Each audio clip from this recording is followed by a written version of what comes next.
go ahead and get started.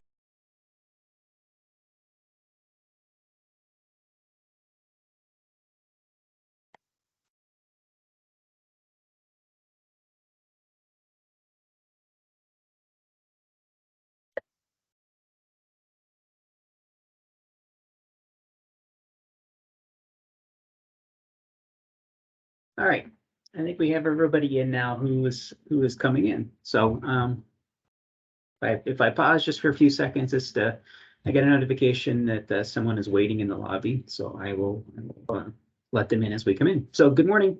Again, my name is Chad Hibbs. I'm the lead for strategic and community strategic planning. There we go. With the Office of Quality Planning and Research here at the department. This is a continuation of our weekly office hours. We do have these scheduled weekly through the end of September, and we'll talk about what we have planned for October in just a few minutes. So I will go ahead and share my screen. I do apologize. I didn't realize until this morning that when I attached the agenda for this morning's meeting, that it was actually last week's agenda. So I apologize for the multiple calendar notifications with the update on the agenda. So I apologize for that. And just a few slides this morning as we get started.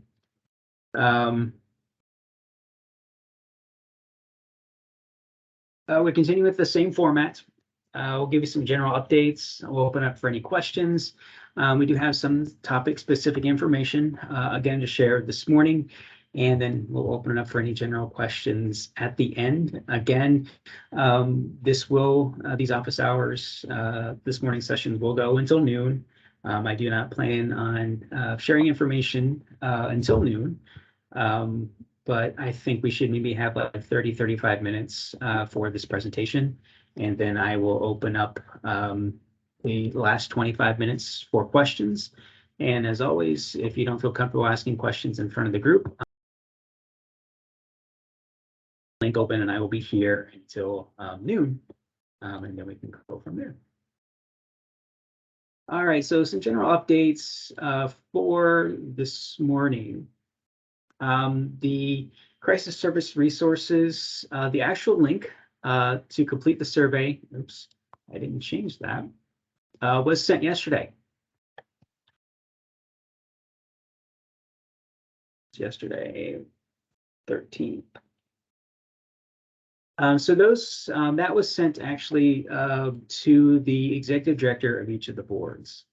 And it is a link specific to your board. So we ask you not to share the link that you received yesterday with any other boards, but you can feel free to share that link to other members of your staff who will be working on the CAP, at least the crisis survey portion of your CAP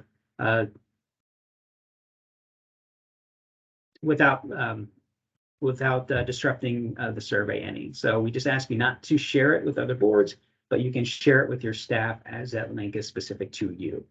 I do know that there are quite a number of boards that requested additional folks be identified for resources that were sent to the executive director. If you cannot receive that or have not received that from your executive director, either stay on the line here today or contact me outside of this. The link is, I can only send the link to one person at a time. Unlike if I forward any other documents that we've been sharing as far as templates and resources, I can just forward that to anybody. The link itself to the survey, it only allows one person. So if you are a person that is designated by your executive director to receive that survey and you have not been forwarded that by your executive director, contact me either at the end of this or at another later date, and I will make sure that you get access to that link. So that is something specific to SNAP that we use to collect that survey data. I can only enter in one email address at a time. So if you didn't receive it and you think you should, please contact me and we'll work to get that rectified to you. But just the limitations that we have within SNAP itself, we can work to rectify that individually. So that link was sent out yesterday. The survey is to be completed by October 7th. And as I shared last week, the revised template is available on our website via the link. I also had that link embedded in the FAQ that we sent out last week as well, or maybe it was earlier this week. The days are starting to run together. But I will post this again in the chat before we get off here. That way everyone has it. So to recap, for those of you who are late, the link to complete the crisis survey section of the CAP was sent to the executive directors yesterday. The survey is to be completed by October 7th. If you're completing the survey on behalf of your board and did not get the link forwarded to you by the executive director, please stay on here or contact me after the fact, and we will make sure that you get access to that. As I said, the SNAP survey only allows us to enter in one address at a time. So for that, so that we could get it out, went to the executive directors.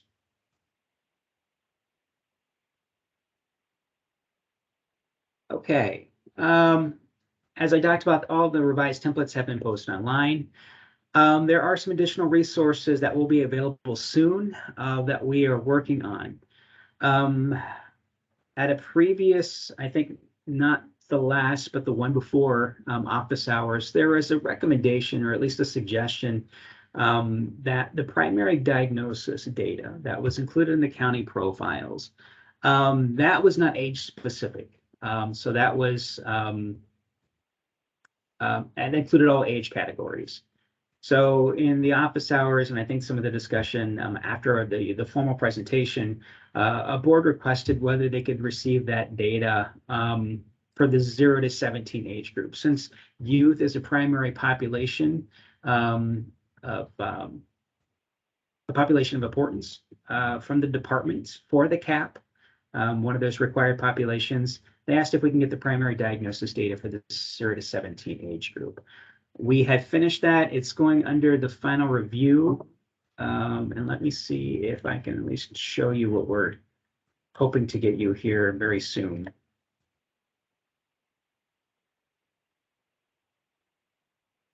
So this is the categories for the primary diagnosis that we included on all the county profiles. And again, as I said, that information is not specific to any age. It is across all age groups.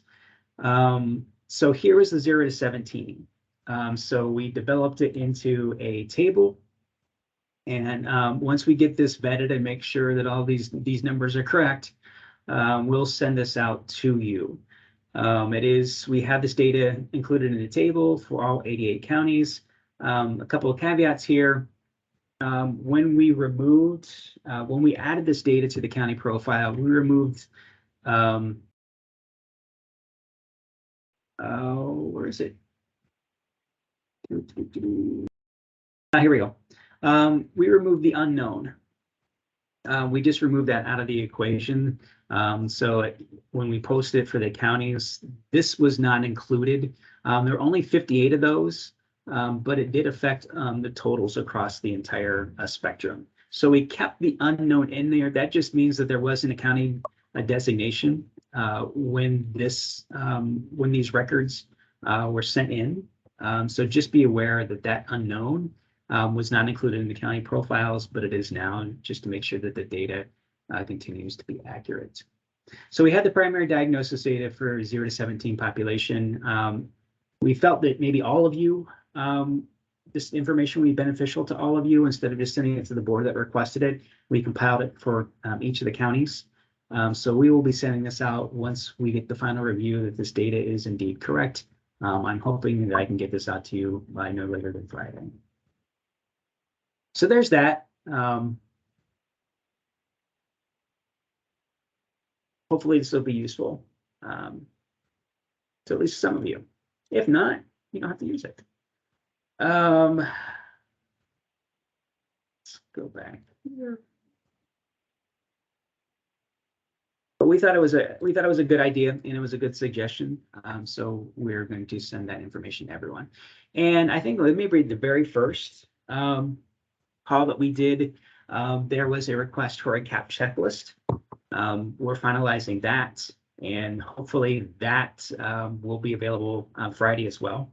So I'm hoping to send both of these to this contact list, which includes everybody in the universe, as far as board executive directors, additional folks that request to receive information, and the additional staff that are included on these office hours. So this diagnosis data and the CAP checklist, we hope to have sent out by no later than end of day on Friday. So just additional resources for you.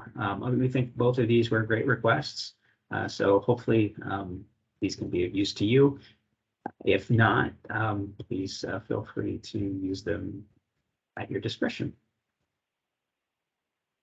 The training cohort that we have for newer executive directors and newer staff that are in charge of planning for the CAP, that first meeting is set for tomorrow morning at 11 a.m. Invitations have been sent. So if you believe that you are part of those and didn't receive the invitation, please contact me, and we will make sure that you get added to that group. This group is meeting twice a month. I think we have the days scheduled out through at least the middle of November. There was a survey that was completed, and we'll discuss all of this with this group tomorrow. How the format will be, the topics that we will be discussing, and what this is going to look like. Again, this is not mandatory. This is voluntary for those who feel the need a little bit of extra support for the CAP, whether they be newer executive director or newer staff, or just a bit overwhelmed by all the changes that we've made with the CAP this year. So this isn't by any means a closed group. So if you would like to participate, please let me know and we'll get you on schedule. But we're looking forward to it, and that group starts tomorrow. October office hours. We had these set weekly for August and September. October and November, we had planned to go to these every other week. With the first meeting maybe October 6th, which is a Thursday. We had hoped to keep these every Wednesday from 11 to noon as they were scheduled, whether it be weekly, bi-monthly, or monthly. But one of the resources that we had hoped to provide you was a presentation from the Ohio Department of Health, Jamie Carmichael, on the health improvement zones.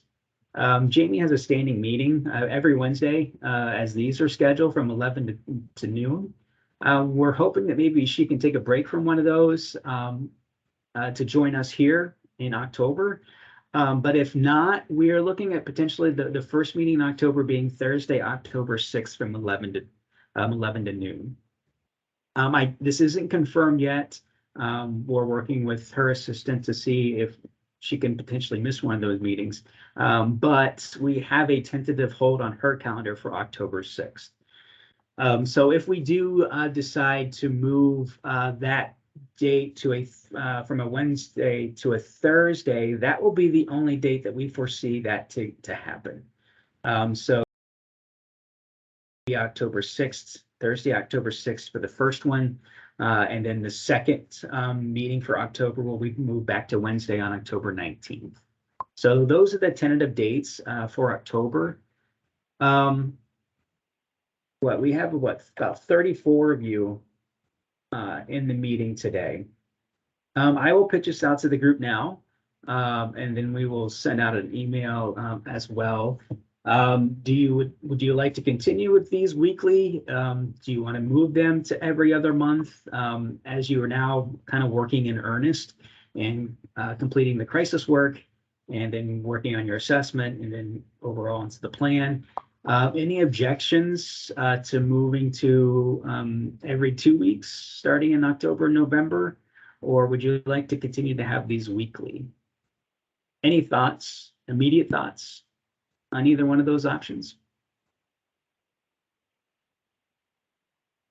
You can turn your mics on, your cameras on. Feel free to type anything into the chat. As I said, we did have these planned to move bi-monthly in October and November, but we will do what is needed or what is desired. We had somebody in the chat say move these to every 2 weeks. I would be fine with every 2 weeks. Every 2 weeks. Any concerns with that? Knowing that we also, I'm available at any time to kind of walk through, answer any questions. I've had a few one-on-ones with boards already for maybe half hour, 45 minutes to kind of talk through some things. So I am always available if we can get that scheduled. But we had planned to move to every 2 weeks. So unless there's some concern of doing that, we will look at doing that for October and November. I'm seeing every 2 weeks in the chat. Okay. We could do that. Again, if you have any concerns, stay on after the presentation or just contact me and outside of this, and we can have that discussion. Okay. So that is all for the general updates today. As you saw in the agenda, if you saw the updated agenda this morning, we want to spend a few minutes talking about equity and what that means as far as the assessment in the plan. So any questions about the general updates, any questions about the crisis services survey? I will open it up before we move on and talk about equity. Hey, Chad. Yes, sir. Can you give, and this may be just for me, but can you give some clarification of exactly what is due on October 7th versus what's due with the community plan? Because I'm getting confused on all the crisis stuff. Sure. So the portion of the, let's go back here. So the portion of the CAP, it's the legislative requirements portion that has its own templates. That was originally supposed to be due at the time. All the other parts of the plan were to be due on January 31st. We heard that we needed to move that timetable up specifically for the crisis survey. So the legislative requirements section, we need to move that up so we can get the data collected, analyzed into the General Assembly, who's requesting this data. So that had been moved up to October. So the survey is to be completed by October 7th. The only thing that's required is that legislative requirements section, that crisis services survey. So we gave you the template to complete. The survey link was sent out to the executive directors yesterday. We asked that that be completed by October 7th. Everything else for the plan will be due at the original timetable of January 31st. Great, thank you. You're welcome.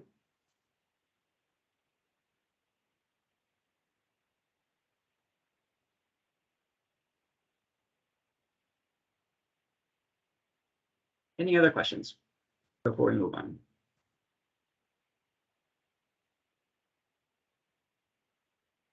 Okay. So we will move on. We have resources that are being developed to touch on this more in depth. And this was something that was requested from some of the training cohort as well, is to touch on equity and what that means as far as the community assessment and plan.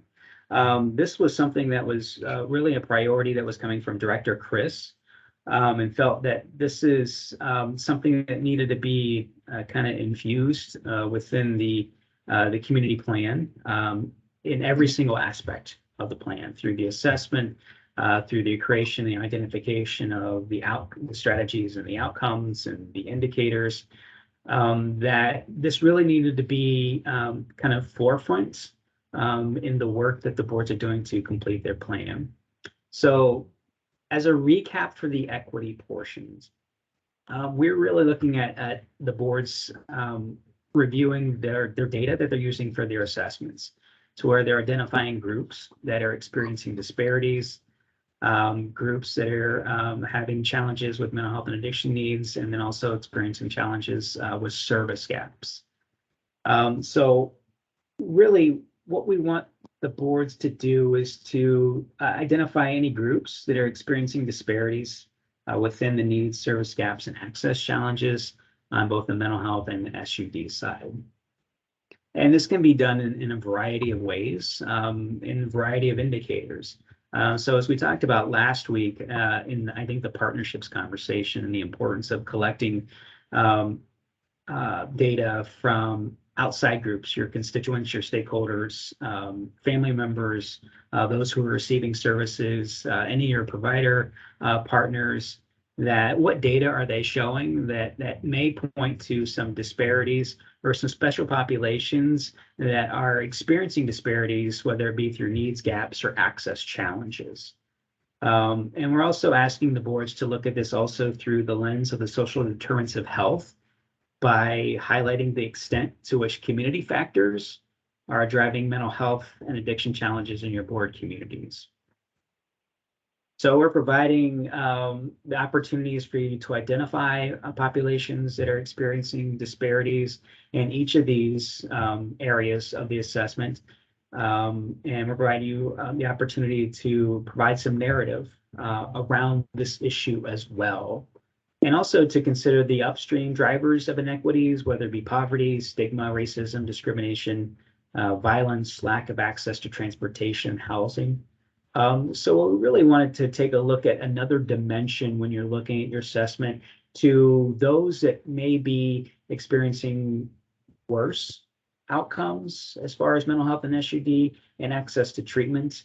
Where your gaps may be for special populations, whether it be through African Americans, LGBTQ+, whether it be the veterans population, whether it be youth-specific, multi-system youth, those that are having issues accessing, or that you have identification of enhanced need through these special populations, or those that are not serving but should be because they're not getting access to services, whether that be because they're homeless, or whether that be they lack of access to transportation to get to those services.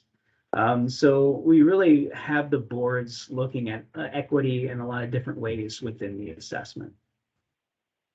Through the plan, we're hoping that through the data that you have identified in your assessment, that if there is opportunities to identify priority populations across the continuum and those three special populations, if there are subsets. So the three special populations are youth, expectant mothers with SUD, or parents with SUD with dependent children. If there are subsets within those three populations, you have the opportunity to identify those. So whether they be through African American women, again, LGBTQ, whether that be through specific multi-system youth, that there are opportunities to then clarify for those objectives and strategies that you're going to be identified as part of your plan, if those are going to be targeted towards any priority populations that you identified are experiencing worse disparities based on your assessment data. And there are a couple other optional opportunities that we're providing in the plan for the boards that wanted to do this, is they can develop SMART objectives for those priority populations and those groups experiencing disparities via their access to disaggregated data, as you have a means to be able to track whether that population is experiencing better outcomes based on the strategies and the outcomes that you identified. And you have also the opportunity to then look at collective impact to address those upstream drivers of inequities. So what are you potentially going to do leading that charge with your stakeholders to address potential housing needs or transportation needs, access to food security, or access to food, and addressing food securities. So there are a couple of different ways within the plan that we hope that you could address equity. Again, within the plan itself, identifying priority populations, but also those two optional opportunities, again, not required. But if the boards want to go down that path to look at these inequities and these social determinants of health in a more closely formatted process, we provide you with the opportunity to do so in the template and then also in the survey. So there's opportunities for you to provide that data to us, or at least identify what those priorities and strategies and outcomes are going to be. I will show this to you again. This is the pathway to impact for the community planning process. As you see up across the top there in yellow, the cross-cutting priority of equity and cultural competency. And then we have the definition of health equity and what we hope to achieve through that.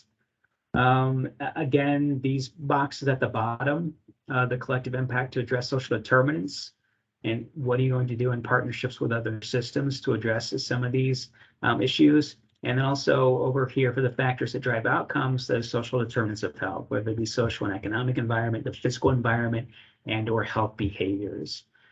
So these also play a factor in the population level outcomes that we have here in the red box to the far right-hand side.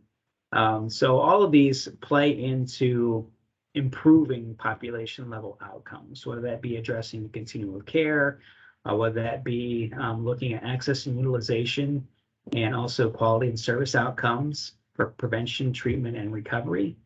But these also play an important role in achieving an increase in population level outcomes. So they're interdependent on each other. And I'll show this again as we have it broken out into specific areas. Really, there is an opportunity to look at this more closely in different ways. So again, we provide you with the opportunity to provide that as part of your plan, but at least have the conversation. We're hoping that you have the conversation. Social determinants of health and any disparities with those populations. So as I said, we're working with HPIO, Health Policy Institute of Ohio. They're continuing to work on developing resources to where we're touching on this a little bit more closely and a little bit more detail than what I can do here in the time that we have available to us. HPIO will be working in tandem with other folks in our office to be developing a webinar specific to this area, and we'll devote an entire hour to this, and hopefully also developing some toolkit material that the boards can use as well when putting together their plan. So we will have more information on this upcoming that we'll have released probably, if not before the end of the month, the beginning of October. So we continue to work on this. We continue to develop some resources that we hope will be useful to you, and having these discussions locally and what that may mean for your plan. So I just wanted to touch on it briefly here. Again, recognize the importance of having this interwoven and enmeshed in all aspects of the plan. But we will have some additional resources for you. And we will be spending some time on this specifically in the learning cohort as well. So that's all I have as far as the equity conversation for this morning. Any questions on this before I open it up to any questions in general about the assessment plan?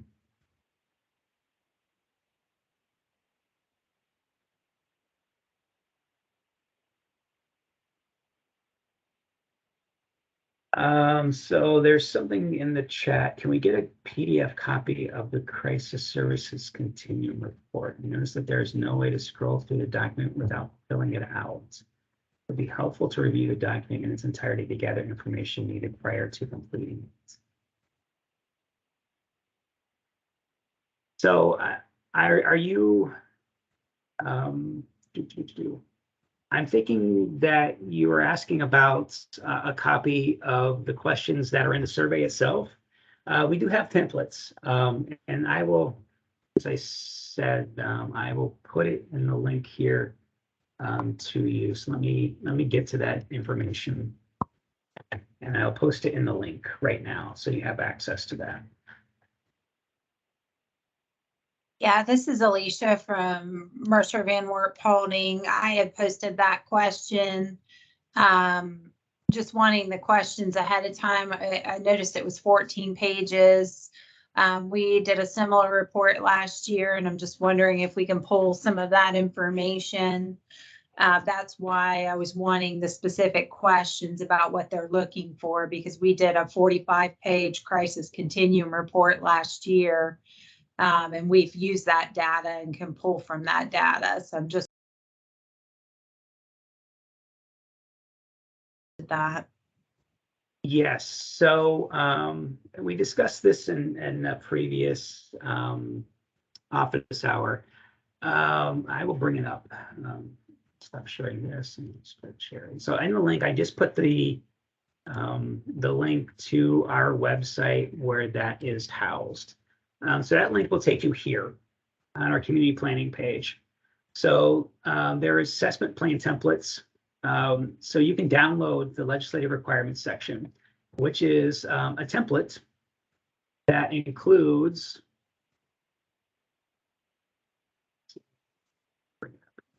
so you guys can see it.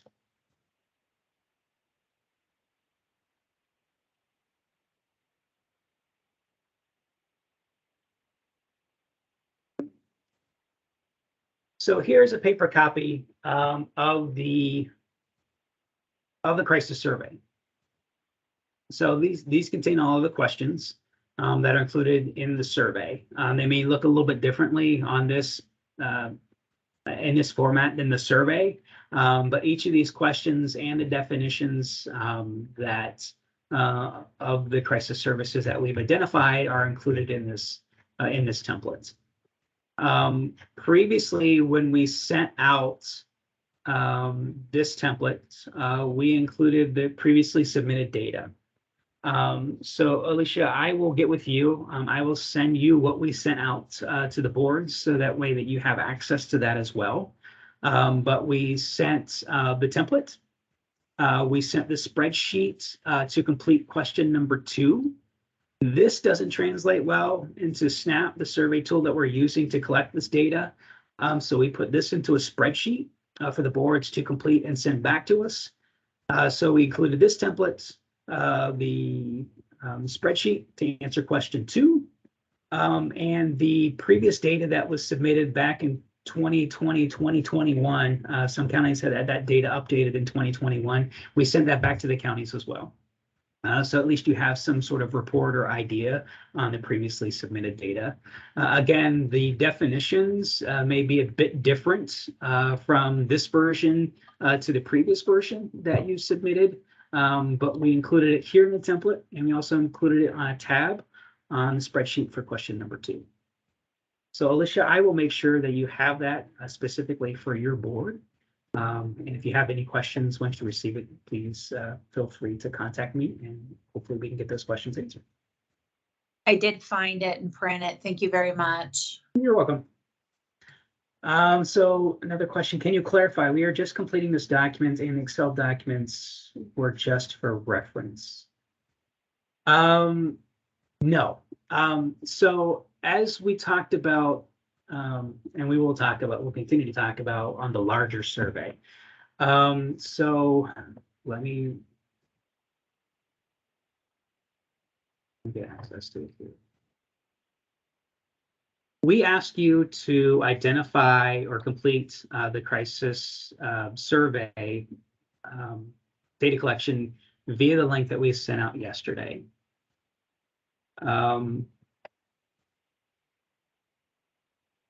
As I just described, question 2 on the template couldn't be formatted in the way that we needed it to inside SNAP. So we developed this survey. I'm sorry, I'm looking over the camera because I'm trying to get this zoomed in so you guys can see it. So we completed this template for question number 2. So question number 2 and question number 2 only will need to be answered on this spreadsheet. We sent this out to the boards. So once you have it completed, we included a link to the email address that this needs to be sent to. That link was included in the email that was sent out to the executive directors and to the larger group that the executive directors indicated that would need to receive services. And so the resources on behalf of their board, because those are the staff members that are going to be completing the survey. So we set the template as a means to, as Alicia said, at least get a look at the questions before you complete the survey. We're asking you to go through the template, use that accordingly, and then once you go in to access the survey to complete it, you already have the information that's going to be requested on your template, and you can just kind of copy and paste. But question 2 is the only one that needs to be submitted via the spreadsheet because we could not get this information translated into the SNAP survey.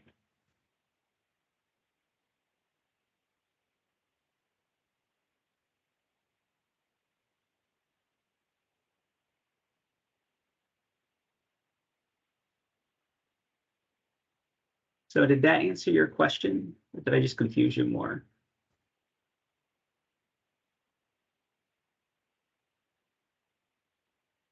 Okay. All right. And if you need further clarification, you can stay afterwards, or we can get on the call at your convenience, and I can walk you through this. Joe, you have your hand up. If I do, it's because I accidentally clicked the button. Okay. Not a problem. Chad, I have a crisis survey question with regards to funding. So like under number 9, if we utilized any state allocations, does that fall under Ohio MAS funded grants if it's not the GRF, or is that other funding? I think she's being tripped by the word grants. Yeah, we tried to figure out a way to have that kind of be universal. So that's specific to the department. So if you receive department specific funding outside of state GRF, then yeah, that's where that information would go.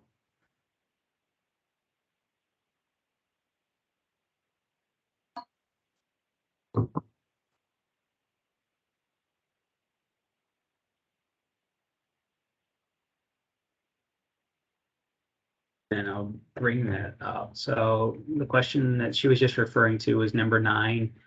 If you have Ohio MAS specific funding that you received for any of these services, that's where this would go. If it's in addition to the state GRF. And I think that's why we had the word grants here to kind of distinguish it from the state GRF that the General Assembly provided for this project, for these efforts. Titled it this way. I'm sorry, and my apologies if the grants kind of were throwing you off a bit. That's just the terminology that we use here in-house. Hey, Chad, it's Dan Oberchat. So for the money that went to the collaboratives for crisis, is that state or the funded grants column? I believe that that's state GRF. I will get clarification on that for you. But I believe all the collaborative work was under state GRF. Okay. But I will get clarification to make sure that I'm accurate on that. But that is my understanding. If there's anything that's not accurate about what I just said, I will make sure I get clarification to everybody.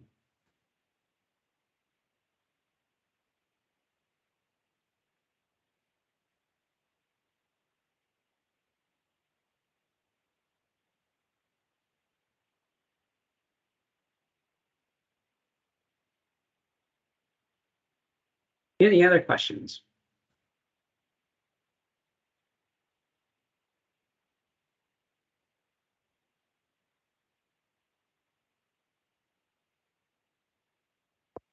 Okay, if not, as I said, I will leave this line open until noon for another 20 minutes.